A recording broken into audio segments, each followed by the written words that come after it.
Here the focus is going to be on the theologies of John and Charles Wesley, and I'm going to begin by talking about their expressions of common Christian teachings. John Wesley, in his sermon on laying the foundation of the new chapel near the City Road, London, 1778, I believe, in preaching that sermon, John Wesley said, "Methodism, so-called, is the old religion, the religion of the Bible, the religion of the primitive church, the religion of the Church of England." End of quotations. Which is to say, Methodism is not something new. Methodism is Christianity. It is the historic Christian faith that has been handed on through generations since the time of Christ and the apostles, and it is not really making new claims. Now, he is going to make some distinctive claims about the Wesleyan movement, but if I understand that, he's saying Methodism is a revival. It is a revival of something that has been there for centuries. Similarly, the inscription on John Wesley's tomb, written shortly after the time of his death, his tomb that's behind City Road Chapel in London, states that God had raised up John Wesley, quote, "to revive, enforce, and defend the pure apostolical doctrines and practices of the primitive church," end of quotation. So again, it's not just John Wesley himself and Charles Wesley, but it's early Methodists who appreciated his work and see his work not as the instigation of some new thing in Christianity, but rather as a revival, a renaissance, a rebirth of historic Christian teachings. That's why I think the first thing we have to look at is not what's distinctively Methodist, but rather that which we hold in common with other Christians. I am going to discuss 10 particular teachings.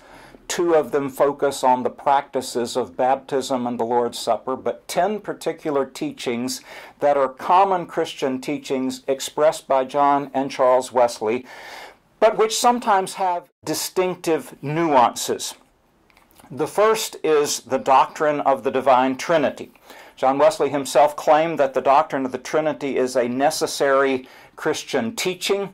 It involves our worship of God the Father and the Son and the Holy Spirit. And whenever I name the 3 persons of the divine Trinity, reverently I make a sign of the cross so you understand what I'm doing here. John Wesley protested sometimes that he objected to what he called philosophical explications of the doctrine of the Trinity. He used the so-called Athanasian Creed as an example of that. The Athanasian Creed ends up with some rather harsh anathemas, curses against people who don't believe the Holy Catholic Church as it's taught in that particular creed. We know that John Wesley objected to those anathemas in the Athanasian Creed, and in fact he removed the article of religion that affirmed the 3 creeds, the Apostles' Creed, the Nicene Creed, and the Athanasian Creed, maybe for that reason. He also removed the Nicene Creed from the service for the Lord's Supper when he prepared a liturgy for the North American Methodists in 1784, leaving Methodists only with the Apostles' Creed, which was part of the service for morning prayer. But nevertheless, the articles that he did transmit to the American Methodists in 1784 included the article on the Divine Trinity, and in fact he has a sermon on the Trinity among his various sermons. Now, there's nothing remarkable about this.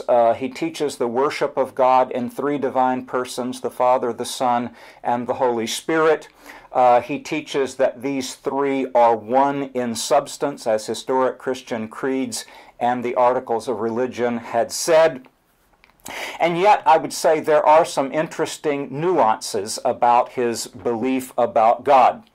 For example, John and especially Charles Wesley emphasize the personal nature of God, and I would say they emphasize the goodness of God, sometimes even more than the power of God. They emphasize the personal nature of God. God is our friend. God is our lover. Sometimes Charles Wesley used language that John Wesley himself objected to, sort of language about God as our friend and so forth. This becomes an even more prominent theme in popular Methodist music later on, as Methodists adopted spirituals and gospel music in the 1800s. The very personal nature of God became a prominent theme in Methodist hymnody, Methodist poetry, and so forth. The goodness of God. John and Charles Wesley both make the case that God is essentially love. Charles Wesley has a lovely poem that we sometimes sing. It's entitled Wrestling Jacob. It's the story of Jacob wrestling the mysterious stranger at the Wadi Yabok, at the river Jabbok, and he's got this stranger who is later revealed to be God. He's got him pinned down, and he wants to know what his name is. And there's a lot of poetic sort of suspense as you're waiting to learn this name. And finally it's revealed, 'tis love, thou diedst for me. I hear thy whisper in my heart. The morning breaks, the shadows flee. Pure universal love thou art. And when Charles Wesley wrote pure universal love in the original printed edition, he wrote it in small capital letters.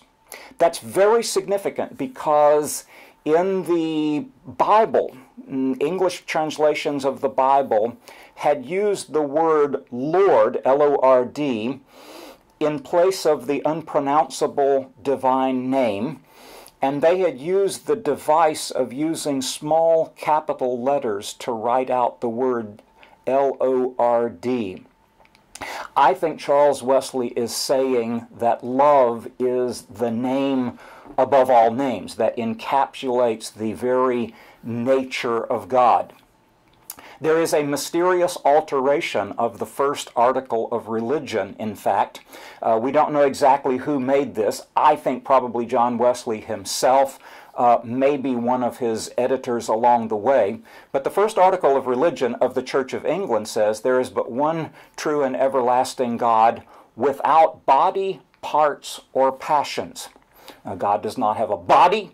One of the implications of that is what distinguishes human male and female bodies doesn't apply literally to God, of course.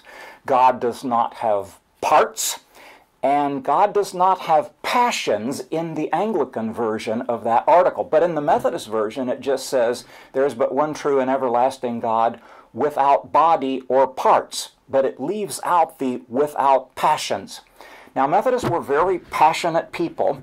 You might say perhaps they were creating a God after their own image, but they couldn't imagine God without passions, love, and all of the things that are written about God in the Scriptures. I think what the Church of England's article meant to rule out was the idea that God has changeable passions like human beings have.